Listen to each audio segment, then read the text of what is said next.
Brain derived neurotrophic factor. നമ്മൾ ബ്രെയിനിന് പുതിയ പുതിയ ന്യൂറോൺസ്, ന്യൂറൽ പാത്വേസ് സൃഷ്ടിക്കുന്നത് നല്ല വ്യായാമം, നല്ല റീഡിംഗ് ഹാബിറ്റ്, വായനാശീലം, നല്ല ഭക്ഷണം, life style, stress free, happy, dopamine, happy hormones, അപ്പോൾ അതനുസരിച്ചുള്ള നല്ല ഹോബീസ്, സിഗരറ്റ് സ്മോക്കിംഗ് ഒഴിവാക്കുക, റെഡ്യൂസിങ് ആൽക്കഹോൾ കൺസപ്ഷൻ, എല്ലാവരുമായിട്ടും വളരെ ശുഭകരമായിട്ട് ഇടപഴകുക, സോഷ്യലൈസിങ് വളരെ അത്യാവശ്യമാണ്. എന്തിന്?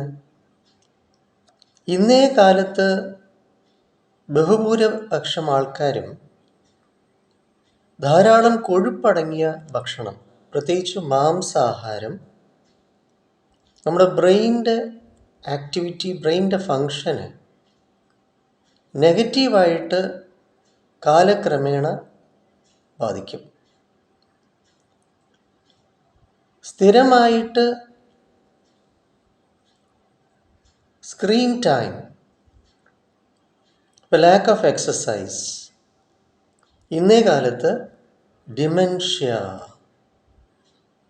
മറവി രോഗം വരാൻ സാധ്യത വളരെ വളരെ കൂടുതലാണ്. കാരണം ഇന്നേ ജീവിത ശൈലി, ജീവിതചര്യ, ജീവിത രീതി വളരെ കുഞ്ഞു പ്രായം മുതൽ, ഇൻക്ലൂഡിങ് കിഡ്സ്, മൊബൈൽ ഫോണിൽ എവിടെയെങ്കിലും ചടഞ്ഞുകൂടി ഇരിക്കുക, ആ സ്ക്രീനിൽ നോക്കി ഇരിക്കുക. അപ്പം ബ്രെയിനിൻ്റെ ആക്ടിവിറ്റി, ഇപ്പം മുൻകാലങ്ങളിൽ കുഞ്ഞുങ്ങൾ പസിൽസ്, നല്ല നല്ല കോമിക് ബുക്സ്, അപ്പം വിഷ്വലൈസേഷൻ എബിലിറ്റി, നമ്മുടെ right hemisphere of the brain develop ചെയ്യാൻ സാധ്യത കൂടും. Mental calculations, imaginations.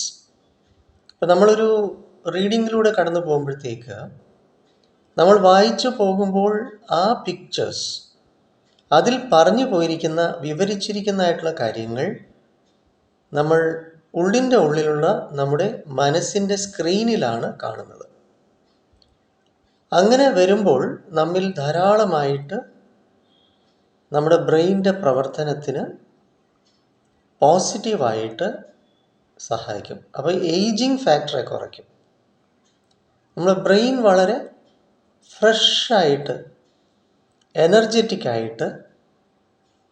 അപ്പോൾ ഇന്നേ കാലത്തെ ശീലങ്ങൾ ചടുലതയാണ്, ദുർമേധസ്സാണ്. അതുകൊണ്ട് ശ്രദ്ധിക്കേണ്ടതുണ്ട്. ഇപ്പോൾ അൾഷൈമേഴ്സ്, അംനേഷ്യ ഇന്ന് ധാരാളം പേരിൽ കാണുന്നുണ്ട്, പാർഷ്യൽ അംനേഷ്യ. എങ്കിലും ഉണ്ട്. ഇപ്പം ഞാൻ എവിടെയാണ് പോകുന്നത്? ഞാനിപ്പോൾ എന്തിനാണ് വന്നത്? ഞാൻ എന്തോ ഈ പറയാൻ നോക്കിയത്? ഞാൻ ഓർത്തെടുക്കുവാണ്, എന്തോ പറയാൻ വന്നല്ലോ.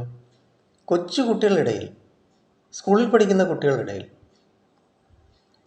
കേവലം അടുത്ത ദിവസം വന്ന ഒരു 11 വയസ്സ് കുട്ടിക്ക് താനിനി പുതിയതായിട്ട് പഠിക്കാൻ പോകുന്ന സ്കൂളിൻ്റെ പേര് തെറ്റിക്കുകയാണ്. അതുപോലും വ്യക്തതയില്ല, അത്ര ഡിസ്റ്റർബ്ഡാണ്. അപ്പം ഈ കുട്ടിയും ഇതിൻ്റെ അനിയൻ എന്ന് പറയുന്ന 4 വയസ്സുള്ള പയ്യനും ഫോണിന് അടിമ എന്ന് അമ്മയുടെ പരാതി. Phone addiction. അപ്പോൾ ഇന്നേ കാലത്ത് വളരെ സാധാരണമായിരിക്കുന്ന ഫോണിൻ്റെ ഉപയോഗം ജീവിതത്തിൻ്റെ ഭാഗമായല്ലോ. എങ്കിലും ശ്രദ്ധിക്കുക. അതുപോലെ തന്നെ പ്രമേഹം, കൊളസ്ട്രോള്, BP, ഇത് 3ഉം നിയന്ത്രിതമായിരിക്കണം, വളരെ പ്രധാനമാണ്. അതുപോലെ വ്യായാമം വളരെ ഇമ്പോർട്ടൻ്റ് ആണ്. നല്ല പച്ചക്കറികൾ, നല്ല കളേർഡായിട്ടുള്ള ഫ്രൂട്ട്സ് ധാരാളം കഴിക്കേണ്ടതുണ്ട് ബ്രെയിനിന്. അപ്പോൾ നമ്മൾ ഹൃദയാരോഗ്യം എങ്ങനെയാണോ അത് തന്നെയാണ് ബ്രെയിനിൻ്റെ ആരോഗ്യം. നമ്മൾ എന്തൊക്കെയാണോ ഹൃദയത്തിന് വേണ്ടി ശ്രദ്ധിക്കുന്നത് അതെല്ലാം തന്നെ ബ്രെയിനിൻ്റെ ആരോഗ്യത്തിനും ഗുണം ചെയ്യും. വൈസ് വേഴ്സ, തിരിച്ചും. എന്തായാലും സ്ട്രെസ് മാനേജ്മെൻറ്റ്, ആങ്സൈറ്റി ഓവർകമ്മിങ് തുടങ്ങിയ കാര്യങ്ങൾക്ക് നമ്മൾ സൈക്കോളജിസ്റ്റ് എന്നല്ല, ഞാൻ സൈക്കോളജിസ്റ്റ് നാഗരാജാണ്, അയത്തിൽ മെഡിറ്റേറിയൻ ഹോസ്പിറ്റലാണ് വർക്ക് ചെയ്യുന്നത്. നമുക്ക് സ്വന്തമായാലും മുഖത്തേലും NP സ്കൂൾ ഓഫ് തോട്ട്സ് ഉണ്ട്.